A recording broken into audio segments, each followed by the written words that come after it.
Para tudo agora! O que eu vou te contar aqui pode mudar completamente o futuro do Corinthians pelos próximos 15 anos. Não é exagero, não é clickbait, é realidade. E enquanto muita gente está distraída discutindo contratação, saída de jogador e especulação, tem uma bomba silenciosa explodindo dentro do clube. Fica comigo até o final, porque você vai entender por que o Corinthians pode estar vivendo um dos momentos mais delicados da sua história recente. Mas antes, já se inscreve no canal, deixa o like agora e ativa o sininho. Isso fortalece demais o canal e ajuda a gente a continuar trazendo informação de verdade sobre o Coringão. Agora sim, vamos ao que interessa. Vamos começar falando da situação do Maon, porque ela explica muito sobre o momento de instabilidade que o Corinthians vive hoje. O contrato de empréstimo dele com o Xacar terminou no dia 31 de dezembro.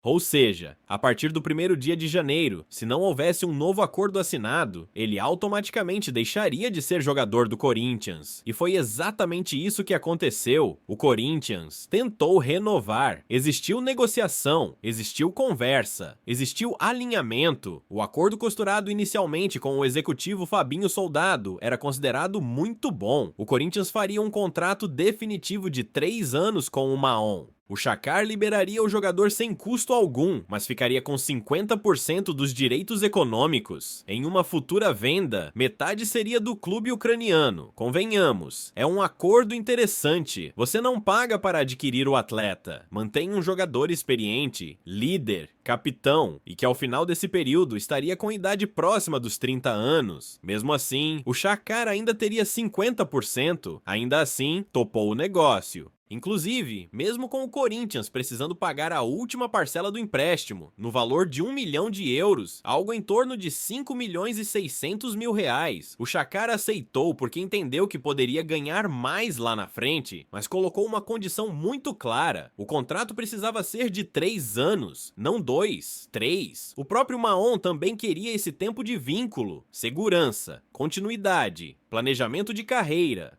E aí entra o primeiro grande problema. Na transição de 2025 para 2026, o Corinthians mudou o executivo de futebol, sai Fabinho Soldado, entra Marcelo Paz. E com essa mudança, algo que parecia alinhado começou a ruir. O Corinthians mudou a proposta. Em vez de 3 anos, passou a oferecer apenas 2. E isso mudou tudo. O Xacar não gostou, o jogador também não. Começou aquele famoso clima de areia no negócio, nada avançava. Nada se resolvia, e nesse exato momento surge um terceiro elemento, o Atlético Mineiro. O Galo enxergou a brecha, viu que o jogador estava livre para negociar, viu que não havia assinatura, viu que o Xacar podia conversar com quem quisesse, e chegou com a proposta que o Maon queria ouvir: 3 anos de contrato. E tem um detalhe que pouca gente está falando, mas que pesa muito nos bastidores. O pai e empresário do Lianco é pai também da Liara, que é casada com o Maon. Ou seja, o Lianco é cunhado do Maon, e o pai do Lianco é, na prática, o sogro do Maon. Esse mesmo pai é empresário e pode estar intermediando toda essa negociação. O Atlético Mineiro precisava de um jogador com esse perfil, experiente, líder, forte, viu oportunidade e atacou. Enquanto isso, o Corinthians hesitava. E aqui entra uma divisão enorme entre os torcedores. Tem corintiano comemorando, dizendo que o Galo vai fazer um favor, que o Maon tem histórico de lesões. Tem atleticano preocupado exatamente com isso. Mas vamos ser justos. Sim, o Maon teve lesões. Principalmente depois que voltou do Xacar. Teve uma grave. Ficou muito tempo parado. Mas do ano passado para cá, quando ele voltou no melhor momento. Talvez o melhor da carreira. Liderança, capitão, confiança total do Dorival. Terminou a temporada em alta, isso é inegável. E agora o Corinthians corre o risco de perder esse jogador. Vai ter que pagar 1 milhão de euros que ainda deve e seguir a vida sem ele. Por escolha, por falta de convicção. E eu te pergunto, você brigaria pelo Maon agora ou deixaria ele ir embora? E segura isso na cabeça, porque o que vem agora é ainda mais pesado, muito mais grave. E envolve não só um jogador, mas o futuro financeiro do Corinthians até 2041. Se você acha que isso é exagero, espera só a próxima parte. Agora a gente entra numa seara muito muito mais delicada, muito mais complexa. E eu já aviso, isso aqui não é um assunto simples. Não é algo que dá para explicar em poucas linhas. O que eu vou fazer aqui é um resumo do resumo do resumo, porque muita gente está completamente perdida sem entender o que está acontecendo com o Corinthians fora de campo. E eu vou ser bem sincero com você, poucas coisas ainda me chocam no futebol, mas isso aqui me deixou, no mínimo, extremamente preocupado. Veículos importantes como o blog do Paulinho e o meu timão tiveram acesso a documentos oficiais, documentos reais, e o que esses documentos revelam é algo que muda completamente a forma como o Corinthians pode operar financeiramente pelos próximos anos. Houve um bloqueio. A Caixa Econômica Federal bloqueou 50% da premiação da Copa do Brasil. Estamos falando de um total de 77.175.000 reais recebidos pelo título. Um dinheiro que já estava praticamente carimbado para várias obrigações urgentes. Esse valor era fundamental para pagar acordos, resolver transfer ban, quitar premiações de atletas, aliviar dívidas imediatas e dar fôlego ao clube para atravessar uma janela de mercado que exige decisões rápidas. Não era dinheiro para luxo, era dinheiro para sobrevivência. E mesmo assim, esse valor foi bloqueado. Tudo isso acontece por causa da dívida da Neoquímica Arena. Mas o ponto central não é apenas a dívida, é o contrato de renegociação dessa dívida, um contrato assinado lá atrás, na gestão do então presidente Duílio Monteiro Alves. Houve inadimplência entre 2019 e 2023. Diante disso, a diretoria resolveu renegociar com a Caixa Econômica Federal. Esse contrato teve aval do diretor financeiro da época,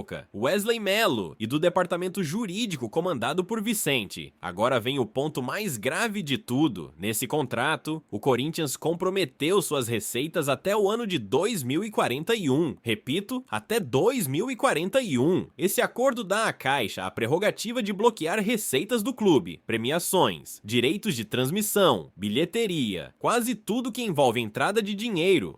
Claro que existem cláusulas, mecanismos, regras específicas. Não é algo automático, mas o poder está lá, a autorização está assinada. Na prática, o Corinthians perde a autonomia financeira. E mais, esse contrato cria um impeditivo gigantesco para que o clube se transforme em SAF até 2041. Por quê? Porque mudar o modelo do clube impactaria diretamente o fluxo de receitas que hoje passam pelo Parque São Jorge, pelo futebol feminino, pelas categorias de base, pelo futsal, por tudo que gera dinheiro e que pode ser usado como garantia para a dívida do estádio. Se o Corinthians muda o modelo associativo, toda essa estrutura muda. E o contrato prevê exatamente que isso não pode acontecer. O clube fica travado.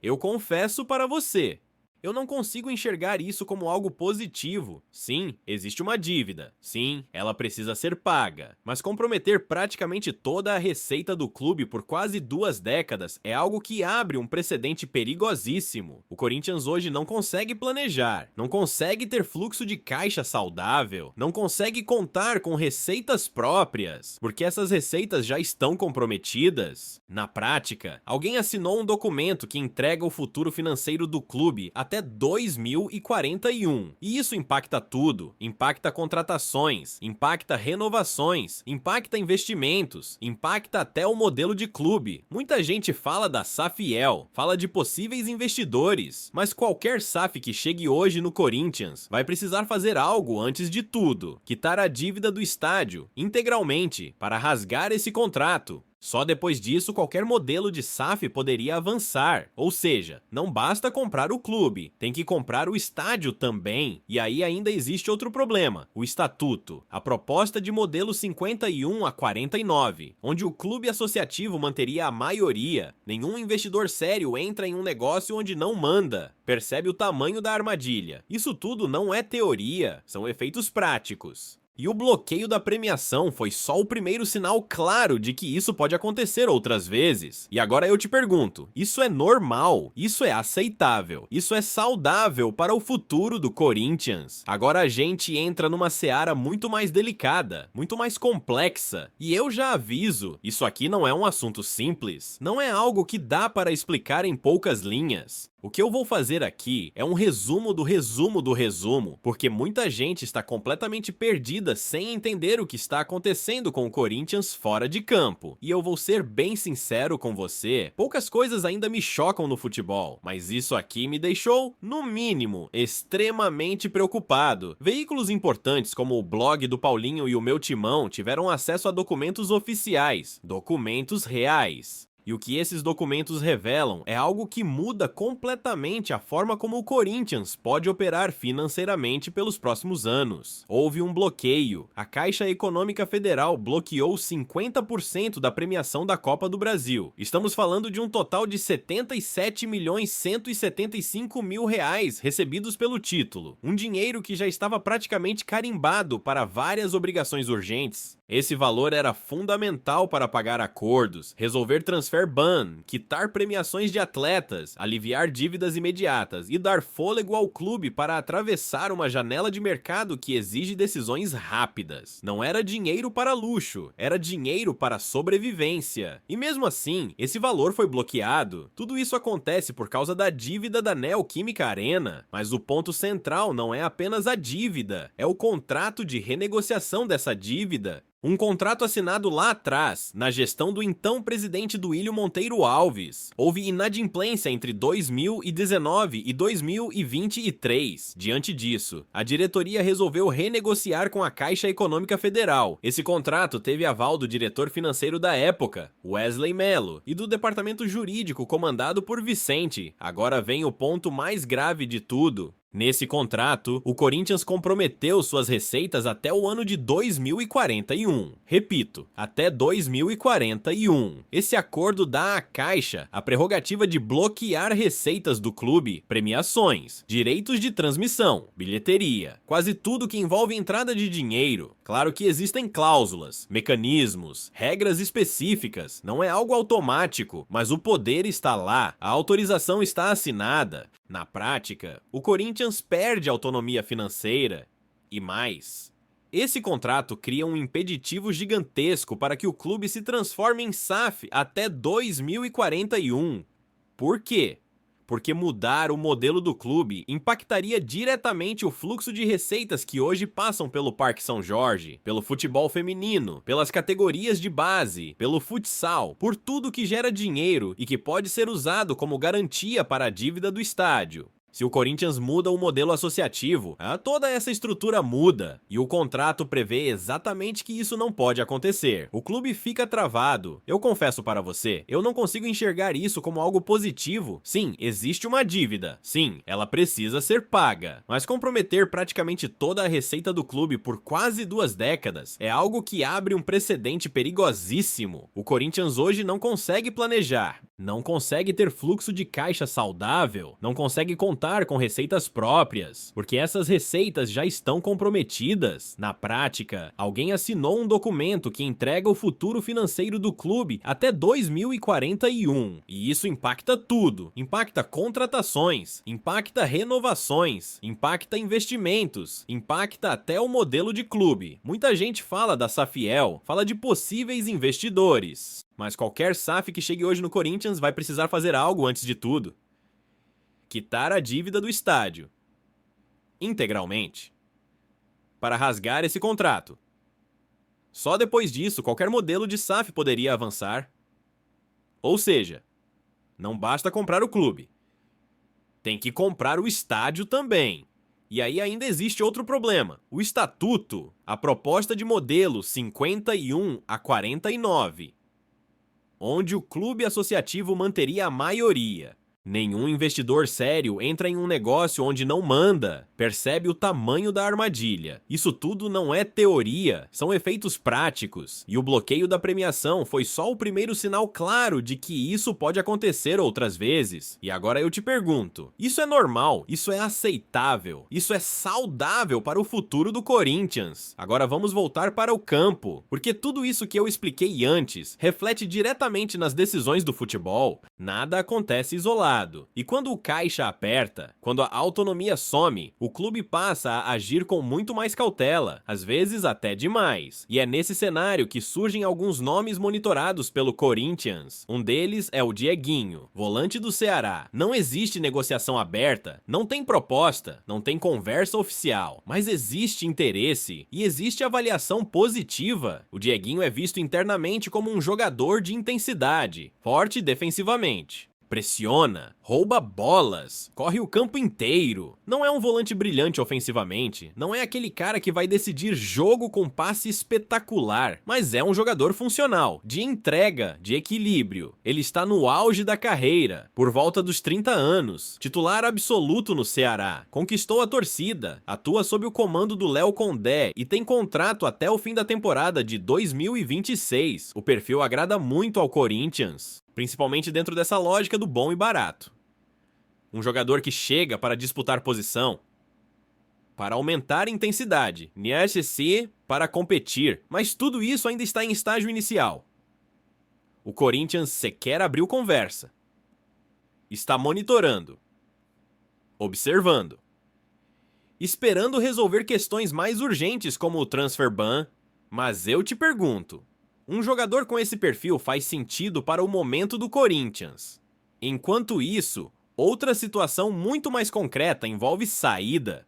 E é uma saída pesada, a do Fagner. O Fagner negocia a rescisão contratual com o Corinthians para acertar de vez com o Cruzeiro. Na temporada passada, ele esteve emprestado ao Clube Mineiro. O Corinthians pagava R$500 mil por mês. O Cruzeiro pagava 300 mil. O salário total gira em torno de R$800 mil mensais. Agora o Corinthians não quer mais repetir esse modelo, não quer emprestar, quer encerrar o vínculo. Só que aí começa o impasse. O contrato do Fagner vai até o final do ano. Somando o salário e 13º, o valor total restante gira em torno de R$10.400.000. O Corinthians quer que ele abra mão de tudo. O jogador não aceita. O pedido do Fagner é claro. Ele quer receber R$2.600.000, pagos de forma parcelada, algo em torno de R$200 mil por mês. Assim, ele rescinde, fica livre e assina em definitivo com o Cruzeiro. Na prática, o Corinthians deixaria de pagar 500 mil por mês e passaria a pagar 200 mil.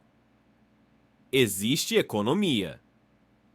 Mas existe também o sentimento de que o clube está cedendo novamente. Internamente, a sensação é que o Corinthians vai acabar aceitando. Vai pagar os 200 mil mensais e encerrar esse ciclo. O Fagner não volta mais, não se reapresenta, segue a carreira em Belo Horizonte. E aí vem a pergunta que divide a torcida: vale a pena pagar para se livrar? Ou era melhor bater o pé e exigir o cumprimento do contrato? E não para por aí. A comissão técnica do Corinthians, comandada por Dorival Júnior, fez um pedido claro. Um meia de alto nível, um jogador que chegue para brigar de verdade com o Garro. Não é reposição, não é aposta, é concorrência direta. E um dos nomes indicados foi Claudinho. Difícil, muito difícil, mas o nome existe. Houve contato com o staff, o Corinthians tem boa relação com os representantes, mas ainda não houve contato com o clube do jogador, que hoje atua no futebol do Oriente Médio. A única possibilidade seria empréstimo. Compra está fora de cogitação. O investimento feito por eles é altíssimo. E o jogador é titular absoluto. Soma gols e assistências. Vive bom momento. Mesmo assim, Dorival quer alguém desse nível. Alguém que chegue para incomodar, para elevar o nível interno, para não deixar ninguém confortável. O Corinthians analisa. Sabe que é difícil. Sabe que a concorrência é pesada. Sabe que o custo é alto. Mas o nome está na mesa. Percebe como tudo se conecta. Pouco dinheiro. Contratações difíceis. Saídas negociadas. Monitoramento em vez de ação. Tudo isso é reflexo direto daquele contrato que amarra o clube até 2041. E na próxima e última parte, a gente fecha tudo isso, com reflexão, com opinião, com a pergunta que não quer calar. Agora é hora de amarrar tudo. Porque depois de tudo que a gente falou aqui, fica impossível analisar o Corinthians apenas olhando para o campo.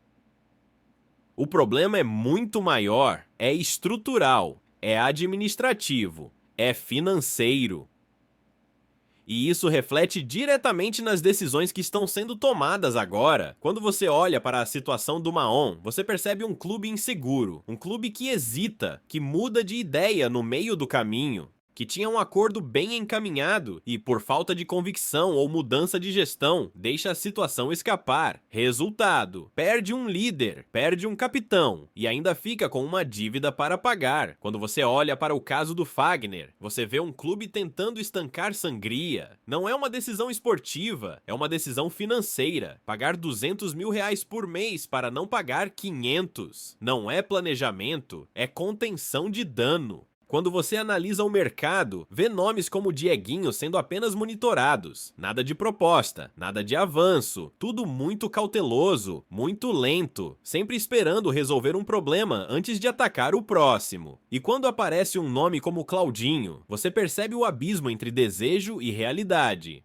A comissão técnica quer, o treinador pede, mas o clube sabe que é quase impossível. E por quê? Porque existe um contrato.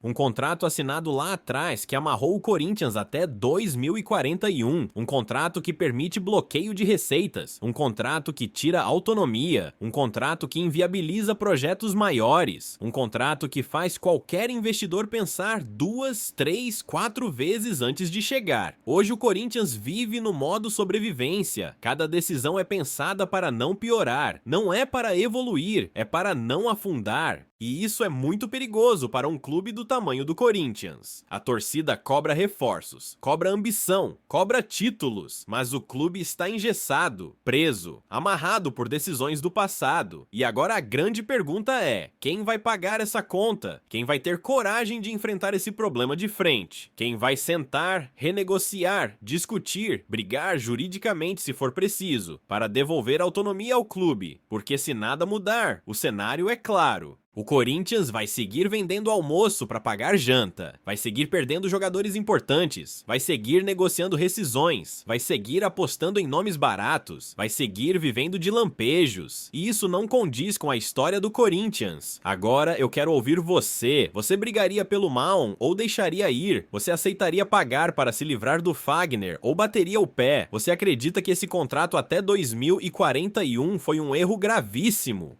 Você tentaria, Dieguinho? Você sonha com Claudinho ou acha impossível? Comenta aqui embaixo. Quero ler sua opinião. Deixa o like, se inscreve no canal, ativa o sininho. Aqui a gente fala a verdade. Doa a quem doer. Valeu, até a próxima. E vai, Corinthians!